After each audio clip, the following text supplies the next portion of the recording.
Olá, hoje damos início ao programa Magistratura e Sociedade, iniciativa da Escola Superior da Magistratura, que visa contribuir com a inserção dos magistrados nas ciências sociais como forma de apropriação de conteúdo social e humanitário.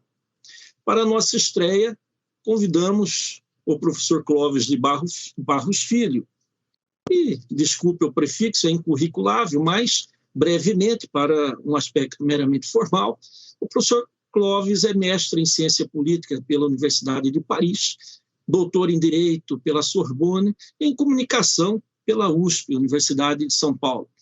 Além do mais, possui bacharelado em Direito, Jornalismo e também no que mais nos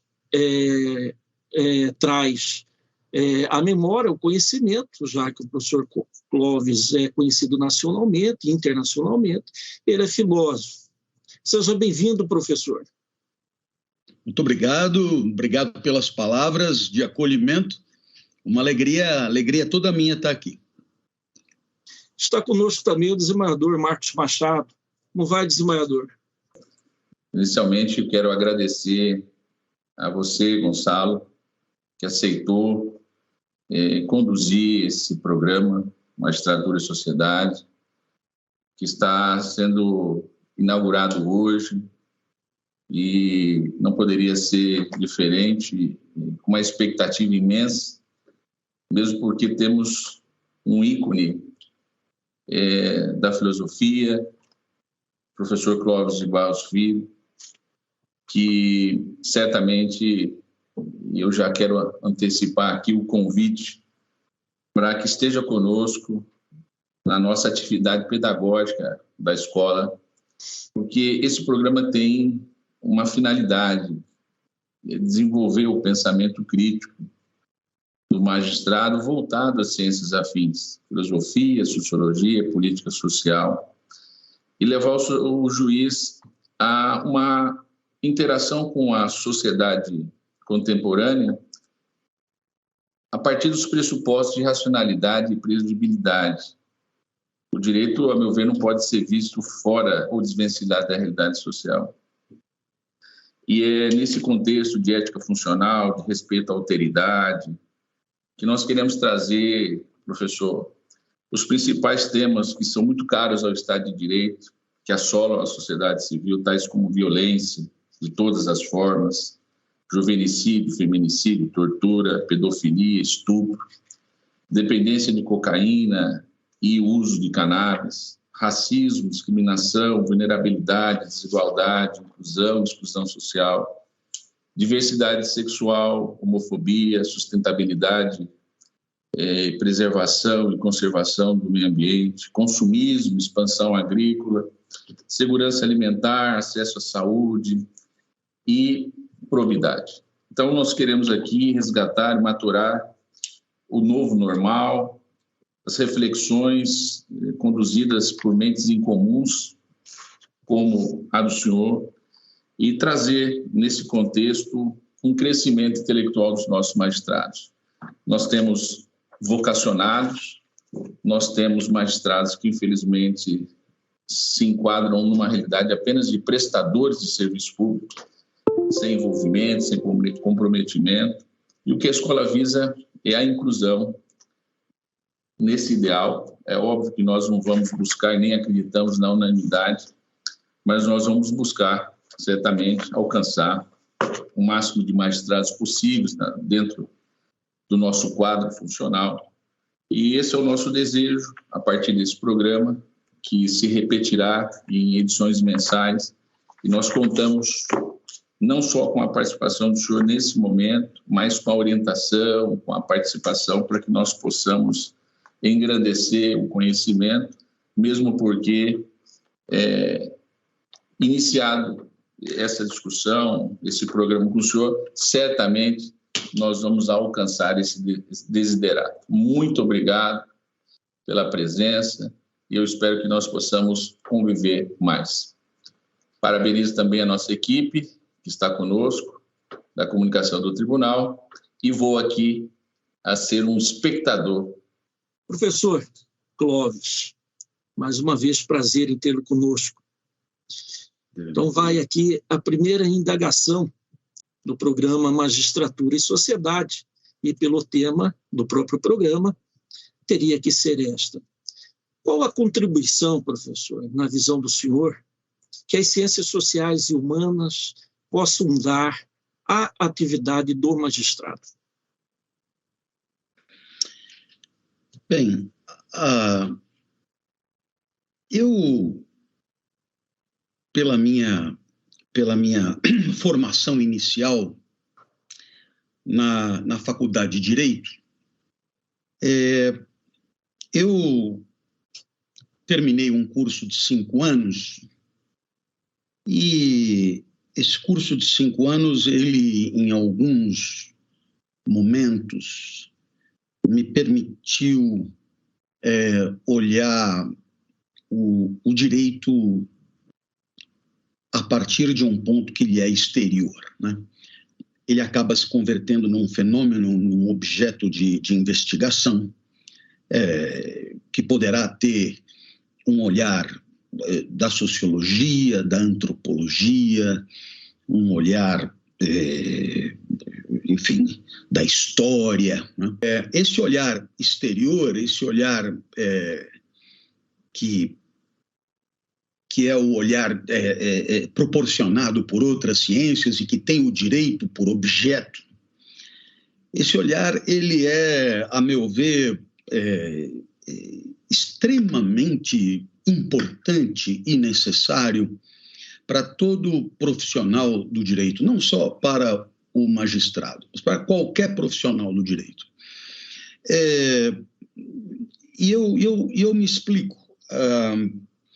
O direito, na sua dogmática interna, ele é cada dia mais complexo, cada dia mais cheio de labirintos e eu diria, de complexidades a serem estudadas e muitas vezes, no afã de um melhor preparo para o exercício do trabalho jurídico propriamente dito, o estudante acaba abrindo mão ou relegando a segundo ou terceiro plano essas oportunidades de olhar o direito de fora, propriamente.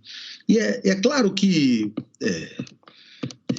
essa possibilidade de entender quais são as relações do campo jurídico com os demais campos sociais é, sem dúvida nenhuma, a condição para que haja lucidez transformadora no sentido de um arejamento e no sentido até do campo jurídico poder, eu diria, dialogar de maneira mais fluida e atender com mais eficácia as expectativas que possam ter desse corpo de profissionais.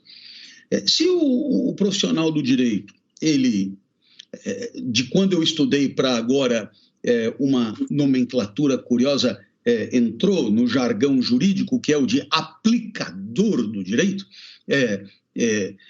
se esse profissional do direito ele se reduz a um aplicador, ele, evidentemente, ao instrumentalizar o seu fazer dessa forma, ele perde completamente a prerrogativa de um recuo crítico que lhe permitiria não só saber executar certas tarefas, mas saber problematizá-las, no sentido de discutir da sua real pertinência ou como poderia ser melhor, ou seja, o seu aperfeiçoamento possível.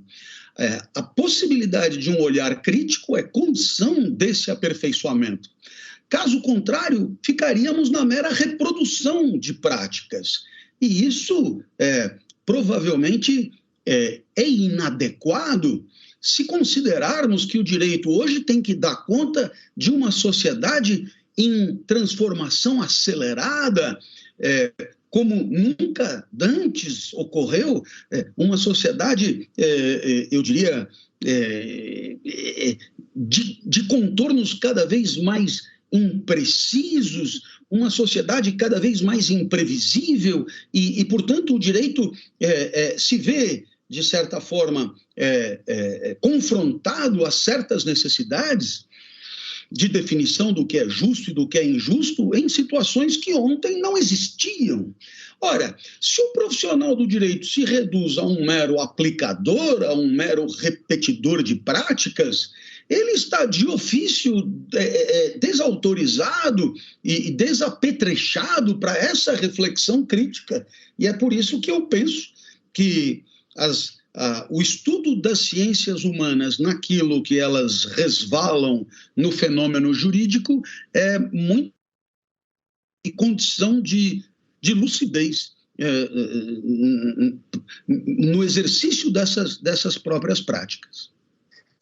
Professor, aproveitando essa sua colocação, então nós temos um juiz que em sua atividade jurisdicional ele tem um papel relevante nas transformações sociais e nos novos paradigmas.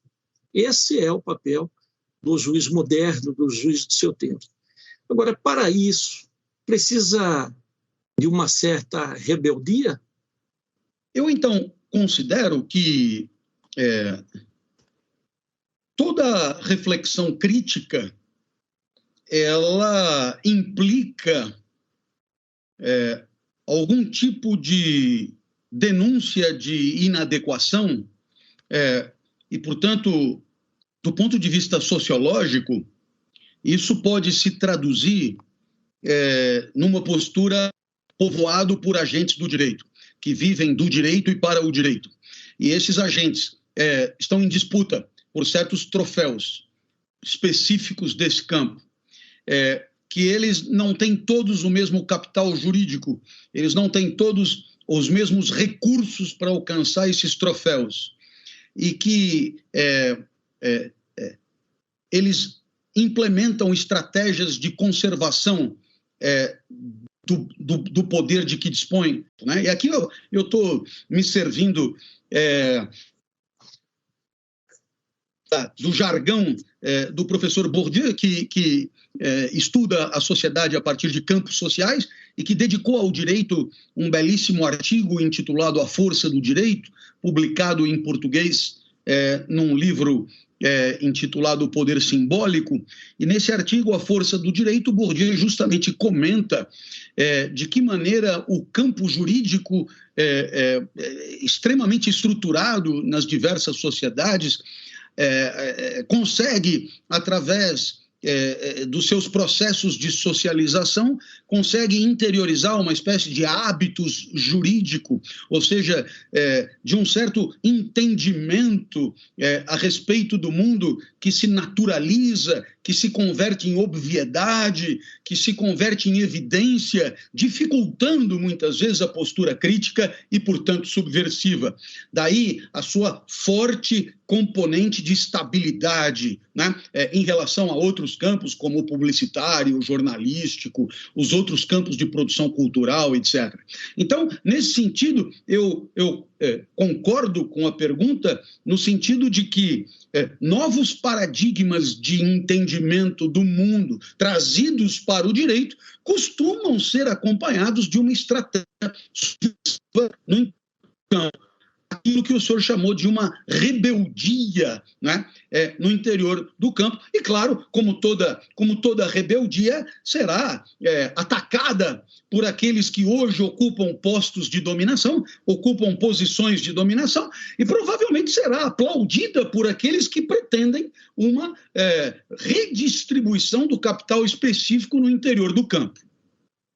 Certo, professor. Hoje nós temos, e aí acompanha também esses novos paradigmas, que no sentido de que a informação instantânea ela acaba substituindo o sentido da história, né? E aí eu gosto muito quando o senhor fala sobre o tempo presente, que na verdade o tempo verdadeiro é o tempo que está aqui, agora é este, e o juiz ele tem que fazer uma digressão histórica com relação aos fatos que lhes são apresentados, para que no tempo presente ele possa dar no dispositivo legal a sua decisão, a sua sentença. Mas eu quero dizer especificamente, como nós, juízes, dada essa instantaneidade, devemos conviver com essa realidade?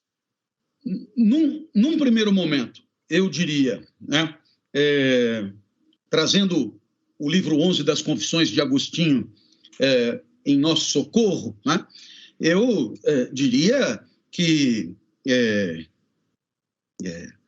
esse passado que o juiz deve considerar, esse passado não existe enquanto tal. Ele é e será sempre presente. Até mesmo aquilo que é documental já não é mais o que era quando foi no passado, muito menos o testemunhal, muito menos a reconstituição dos fatos, e com isso o que pensam os participantes, as partes, né? O que pensam e o que sentem as pessoas envolvidas, tudo o que é reconstituído no estrito presente.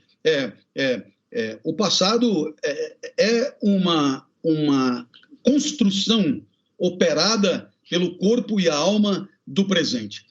Agora, eu para comigo, penso, não é, que nessa histeria da aceleração e da contemporaneidade, não há outro jeito. Eu me lembro que nos cursos de Direito Civil do professor Antônio Junqueira de Azevedo, com quem eu estudei 5 anos, e ele dizia algo com que eu concordo muito.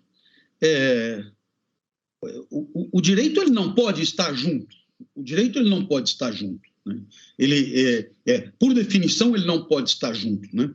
Então, de uma certa maneira, o olhar do juiz sobre os fatos é um olhar a posteriori, é um olhar descolado no tempo.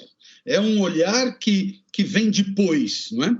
E nesse sentido, eu entendo, né, que mais uma vez, né, a formação filosófica que permite a reflexão sobre o tempo é imprescindível para que o trabalho do magistrado possa aceitar-se no seu tempo e de certa maneira, entender quais são as condições materiais inexoráveis da sua execução, da sua implementação. Então, nesse sentido, eu acho que, muitas vezes, o juiz acaba se sentindo oprimido, desconfortável, por conta de uma expectativa que ele não poderá atender por definição.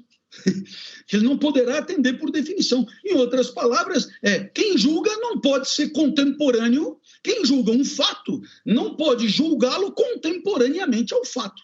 Quem julga um fato julgará sempre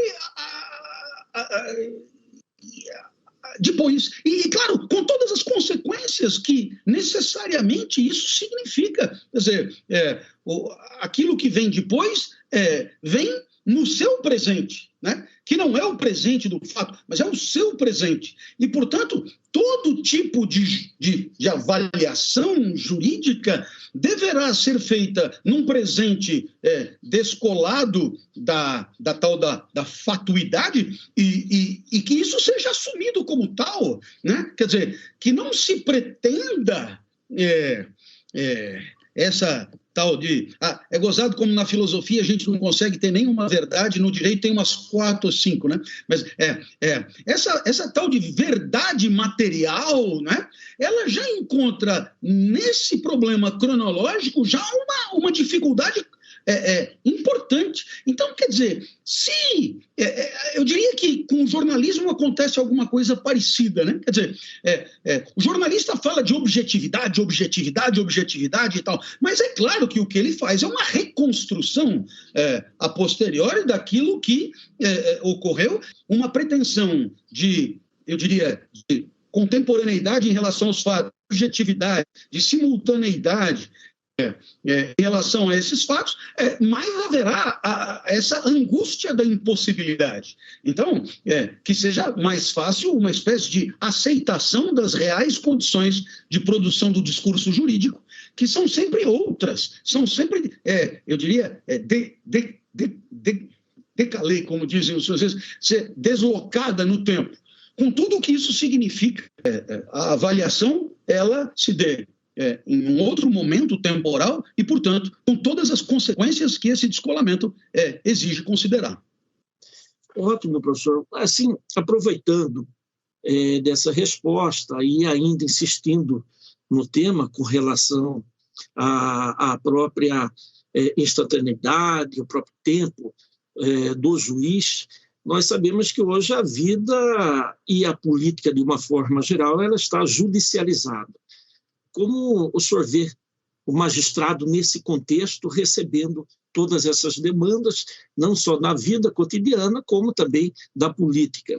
A partir do momento que você tem as condições propriamente jurídicas de ascensão no campo, né, onde você tem toda uma carreira da magistratura bem escalonada, com regras claras, né, etc., então você tem, eu diria, um olhar de autonomia maior do campo jurídico em relação aos outros campos.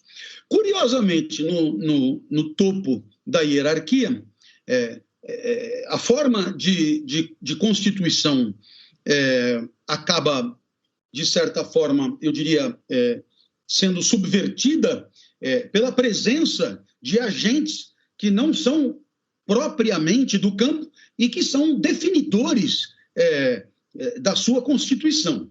E aí, claro, a natureza híbrida da instituição, que tem um pé no campo jurídico e outro pé no campo político ou em algum outro campo social, torna a sua existência, eu diria, incerta e particularmente complexa. E por quê? Por quê? Porque, sabidamente, as regras de funcionamento do campo jurídico não são as mesmas regras de funcionamento do campo político. Os troféus em disputa no campo jurídico não são os mesmos troféus do campo político. O capital jurídico acumulado segundo relações específicas, regras próprias, uma carreira estabelecida, não se confunde com o capital político, que é acumulado também segundo os seus critérios. Então, se o capital político de um deputado estadual, de um deputado federal, de um senador, ele, né, legislador, ele surge no seu posicionamento dentro de um partido político, ele surge na maneira como ele interfere nas decisões do executivo, etc. Ora, o capital jurídico, ele nasce a partir de outras atividades, outras competências, outros pré-requisitos e assim por diante. Ora, tudo vai muito bem até um certo ponto, onde de alguma maneira, há uma certa, eu diria, falta de clareza, né, das condições de distribuição do poder e de exercício desse poder. E isso, claro, essa falta de clareza, ela não é só para quem olha para os dois campos de fora, como seria, por exemplo, o meu caso, mas mesmo para quem joga esse jogo, seja do direito, seja da política, né? Nesses pontos de tangência cinzentos, a falta de clareza acaba ensejando muita dúvida. Dúvida essa que, claro, deve favorecer alguém, né? Porque, evidentemente, que esses estágios onde não se sabe bem como funciona, isso sempre atende aos interesses de alguém. Essa politização do direito ou essa judicialização da política, ela acaba gerando exercício de poder, cujas regras são regras, eu diria, imprecisas e eu diria mais, são regras que acabam tendendo, ora para um lado, ora para o outro, em função de uma certa relação de forças própria a um determinado momento do jogo, né? Em outras palavras, poderíamos até dizer que existe um jogo do direito, um jogo da política, e existe um terceiro jogo. E esse terceiro jogo é esse jogo jogado nesse campo intermediário entre os dois campos originais. Certo, professor, ainda retomando esse argumento que o senhor utilizou, da politização, ou melhor dizendo, da judicialização da política, nós teríamos que repensar, então, aos seus olhos, uma nova teoria da tripartição dos poderes? Assim, bom, eu tenho a impressão que de Montesquieu para cá já houve muita necessidade de revisão. Se levarmos em conta até mesmo a ideia de um poder simplesmente executivo, né? Essa nomenclatura já é completamente desalinhada com as reais funções de quem o ocupa, digamos, de quem o exerce, né? Então, nesse sentido, essa revisitação e essa reorientação já, suponho, venha sendo feita por todos aqueles que cuidam disso. Agora, claro, no atual momento, né? No atual momento, onde você tem as grandes casas, os grandes tribunais definidos, né? Por, eu diria, heteronomamente, né? Ou seja, definidos por uma vontade exterior ao campo, né? Definidos por um agente que não é um agente do campo, né? Então, claro está que esta regra, esta norma, que com certeza tem o espírito do legislador saberá justificá-la e esclarecê-la, essa regra, ela submete, de certa forma, o topo da estrutura do campo a vontades que não são intrínsecas ao campo e que ignoram, ou pelo menos podem ignorar, muito do funcionamento próprio do campo. Quer dizer, de tal maneira a suscitar, por parte dos agentes do campo, alguma incompreensão, porque não há aquele saber prático incorporado numa socialização de anos ou de décadas. Mesmo sabendo que o Ministério Público não é poder judiciário, os seus integrantes são urdidos, né? Gestados, formados sociologicamente, né? No interior de espaços de juristas, né? Com formação jurídica e com vida profissional jurídica e assim por diante. E é claro que isso implica um certo número de saberes práticos incorporados que se manifestam em forma de hábitos, de evidência. Isso. Professor, retomando, então, a questão da rebeldia, o senhor entende que a rebeldia, ela poderia ser traduzida num sair da caverna, para lembrar Platão? Então, a magistratura brasileira e o sistema de justiça como um todo, como o Ministério Público, a Ordem dos Advogados, a Defensoria Pública, as procuradorias, teriam que retomar a ideia, né, a alegoria de sair da caverna? Platão tinha convicção de que os sentidos são fonte de ilusão, fonte, portanto, de um mau caminho para a busca das verdades. Esses sentidos são representados pelo mundo das coisas sensíveis no interior da caverna, onde há aparentes verdades, e, naturalmente, fora da caverna, você tem, digamos, o mundo das ideias e, portanto, você tem um espaço onde a parte superior da alma pode buscar as verdades. Pois muito bem, do ponto de vista sociológico, nós poderíamos dizer que aquilo que o que se põe dentro da caverna ou o que se põe fora da caverna, evidentemente, depende muito das estratégias, dos interesses e dos troféus em disputa, não é?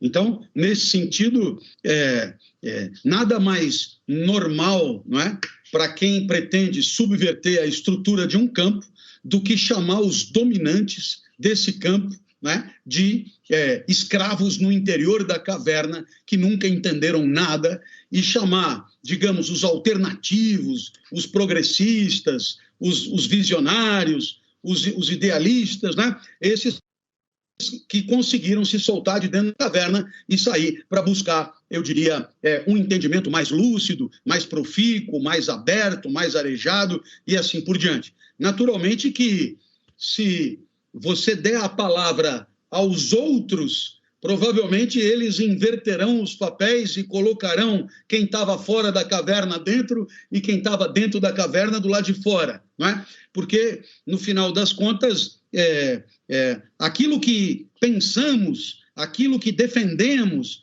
aquilo que propomos, em termos do que é lúcido, do que é justo, do que é eficaz, muitas vezes tem a ver com as nossas pretensões, os nossos interesses, né? As nossas estratégias, as nossas alianças no interior do campo para alcançar, eu diria, os troféus que estão em disputa.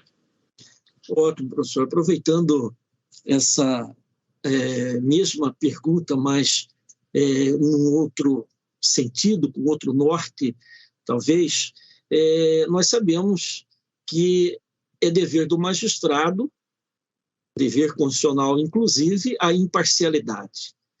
Mas é possível ter imparcialidade ou, no máximo, uma neutralidade? Olha, nós estamos no mundo, não é? Nós estamos no mundo e já olhamos o mundo a partir de uma certa perspectiva. A imparcialidade exigiria de nós olhar o mundo daqui para lá e de lá para cá ao mesmo tempo, né? Então, quer dizer, o nosso próprio flagrante fenomenológico, ele em perspectiva, ele já é, eu diria, parcial, né? Para usar essa nomenclatura, né? Quando já olhamos do ponto de vista que é o nosso. E não podemos olhar o mundo de todos os pontos de vista possíveis, porque a nossa condição é essa, né? O mundo se apresenta a nós a partir de um certo fenômeno, a partir de um certo ponto de vista, e essas são as nossas condições de observação. Como se não bastasse isso, nós não somos neutros, né? Não somos avaliadores robóticos. E o que eu quero dizer com isso? Temos uma história. E nessa história aprendemos coisas e fomos marcados pelo mundo, esculpidos pelo mundo, com experiências traumatizantes, experiências alegradoras, experiências devastadoras. E é claro que, na hora de julgar, não podemos nos despir de tudo isso. E tudo isso participará das nossas convicções, ainda que não tenhamos consciência disso completamente. Mas cada vez que nos manifestamos, a nossa história, em forma de síntese, ali se manifesta. E ela não é imparcial. A nossa história é a nossa história e de ninguém mais. E como se não bastasse isso, eu falei de ponto de vista, perspectiva, falei de história e agora falo de interesses mesmo, né? É perfeitamente legítimo que cada um de nós tenha interesses, e isso quer dizer, buscamos coisas que não são nossas ainda, né? Somos desejantes, somos apetitosos, e, portanto, no interior do campo, buscamos os troféus em disputa, cujo valor é óbvio para quem joga o jogo daquele campo. Quer dizer, para quem é profissional do direito, os troféus jurídicos são uma obviedade. Você não precisa explicar, olha, isso vale muito, né? Sair da primeira para a segunda instância vale muito. Você não precisa explicar, porque isso é uma obviedade, né? Então, é claro, é legítimo que haja interesses e é legítimo que esses interesses, com maior ou menor consciência disso, participem das tomadas de decisão. Portanto, não somos, eu me atrevo a dizer, nem imparciais e nem neutros. Neutralidade é coisa de pH 7, né? A neutralidade vai bem para shampoo, mas não há neutralidade. Nem o cadáver é neutro, né? Nem o cadáver é neutro. O cadáver ele pode poluir, ele pode desgraçar a terra onde ele está, ele pode... a neutralidade significa não produzir efeitos, né? Ora, precisaríamos não existir para não produzir efeitos. Mesmo que ficássemos parados em silêncio, o vento teria que dar a volta para passar por nós, né? E já estaríamos impactando o meio ambiente, né? Não somos neutros nunca. Mas o senhor tocou num ponto sobre a racionalidade, professor Clóvis. E qual é a importância dela e da razoabilidade na compreensão das exigências da justiça? Justiça não como poder, mas justiça como teoria, da justiça em si. Se não tivermos essa ideia de justiça mais ou menos clara, corremos o risco de passar a chamar de uma decisão justa apenas uma decisão que cumpriu certos ritos, certos protocolos, né? E sem que haja a possibilidade de uma avaliação substantiva, eu diria, para além da mera aplicação da lei ao caso concreto, né, a respeito daquele caso particular. Então, nesse sentido, da mesma maneira que não estamos autorizados a falar sobre o belo de uma obra de arte, o belo de um corpo, sem termos a menor ideia do que é a beleza, também a questão da justiça cobra da nossa parte um certo entendimento daquilo que possa ou não ser justo nas relações interpessoais. E isso, a filosofia, ela nos ajuda enormemente. Eu diria que desde a República de Platão e a busca de um eidos de justiça que perpassa toda a obra, até pelo menos um livro importante de Ética Nicômaco de Aristóteles, passando por alguns medievais, chegando na Idade Média e depois na Idade Moderna, até mesmo os nossos dias, há toda uma literatura sobre a ideia de justiça que deve, eu diria, deve ser parte integrante do repertório do magistrado, para que ele possa, com essa discussão sempre fresca, poder tomar decisões que tenham algum fundamento claro, né? Sua opinião para finalizar, professor Clóvis. E o senhor já pode, inclusive, dar as suas considerações finais, responder a pergunta e fazer as vossas considerações finais com esta aqui. Existe um modelo pronto, perfeito, de juiz ideal? Eu vou lhe responder com o livro, a página 2 do Fundamentos da Metafísica dos Costumes de Kant. Não há nada no mundo que seja bom em si. Apenas a boa vontade. Isso que significa que a inteligência pode ser usada para o bem ou para o mal, a força pode ser usada para o bem ou para o mal, a astúcia, a beleza, tudo pode ser usado para o bem ou para o mal. Só há algo que possa ser bom em si mesmo, a boa vontade. E eu acredito muito, né, que a formação moral do magistrado, né, e é claro que o seu saber jurídico, isso é uma obviedade.